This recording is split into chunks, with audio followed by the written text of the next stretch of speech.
Hello bachon, let's see the question. The question is number of 4-digit even numbers that can be formed using 0, 1, 2, 3, 4, 5, 6 without repetition. हमें बताना है कि कितने 4-digit even numbers form होंगे. Let's discuss the key concept. In key concept, we will discuss the concept of factorial. Factorial क्या होता है?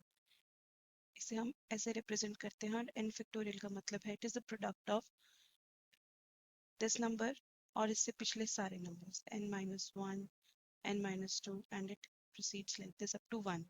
तो इसे हम कहते हैं फैक्टोरियल. एग्जाम्पल के साथ अगर हम समझें तो 5 फैक्टोरियल को हम लिख सकते हैं 5 इंटू 4 इंटू 3 इंटू 2 इंटू 1. इस तरह से हम फैक्टोरियल को कैलकुलेट करते हैं. अब हमें यहाँ पे बोला है number of 4-digit even numbers. 4 digit कुछ इस तरह से होगा 1 2 3 4. अब हमें बोला है कि 4-digit इवन नंबर मतलब कि ये जो हमारा यूनिट प्लेस है दिस प्लेस यहाँ पे क्या क्या आ सकता है 0 2 4 और 6. तो हमारे 4 केसेस बनेंगे. फर्स्ट केस से स्टार्ट करते हैं. फर्स्ट केस पे अगर हमारे पास 1 2 3 4 यूनिट प्लेस पे अगर हम 0 को फिक्स कर दे. नंबर्स हमारे पास है 0 1 2 3 4 5 6. 0 to 6 टोटल हमारे पास 7 नंबर्स हैं. अब हमने 0 यहाँ पे फिक्स कर दिया तो ये तो हमारे पास 1 वे रह गया. अब हमें पता है कि जो हमारा ये वाला प्लेस है इसमें 0 आ ही नहीं सकता. अब हमने 0 इसको यहाँ पे फिक्स कर दिया. रिमेनिंग कितने नंबर्स बचे हमारे पास 6. तो ये हो जाएगा 6 वेज में. रेपिटेशन अलाउड नहीं है. यहाँ पे 5 वेज और यहाँ पे 4 वेज. तो यहाँ पे टोटल नंबर ऑफ वेज कितने हो गए 6 इंटू 5 इंटू 4. 6 5 30 30 इंटू 4 120. तो केस 1 में हमारे पास 120 वेज है. बात करते हैं केस 2 की. अब हमने 0 फिक्स ऑलरेडी कर दिया. अब केस 2 में हम 1 2 3 4 यूनिट प्लेस पे हम 2 फिक्स करेंगे. 2 फिक्स करेंगे 1 वे में इसे फॉर्म कर सकते हैं. बचा हमारा यहाँ से स्टार्ट करते हैं.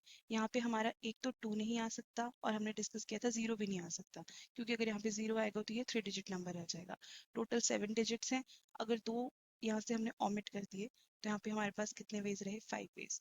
अब यहाँ पे कितने वेज होंगे. वैसे तो टेक्निकली 4 होने चाहिए लेकिन 0 यहाँ पे आ सकता है. करेक्ट. 1 यहाँ डिजिट फिक्स कर दिया 1 यहाँ चला गया.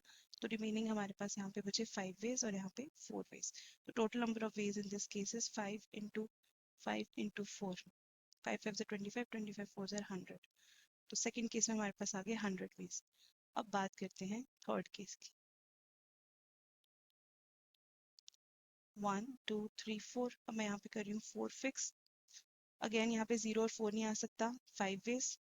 यहाँ पे 4 और 5 ऑलरेडी आ गया तो यहाँ पे रिमेनिंग नंबर कितने बचे 5 और यहाँ पे 4. Total number of ways 5 into 5 into 4. Again 100 ways. बात करते हैं लास्ट केस की. Case number 4. 1 2 3 4. यहाँ पे फिक्स कर दिया 6. यहाँ पे 0 और 6 नहीं आ सकता. 5 नंबर्स को यहाँ पे हम ला सकते हैं.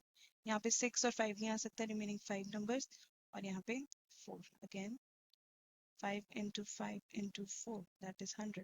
हमें पूछे total number of ways of formation of even digit number. तो हमारे पास टोटल वेज कितने आ जाएंगे. जो भी चारों केसेस में हमारे पास रिजल्ट आया है उसे हम ऐड कर देंगे.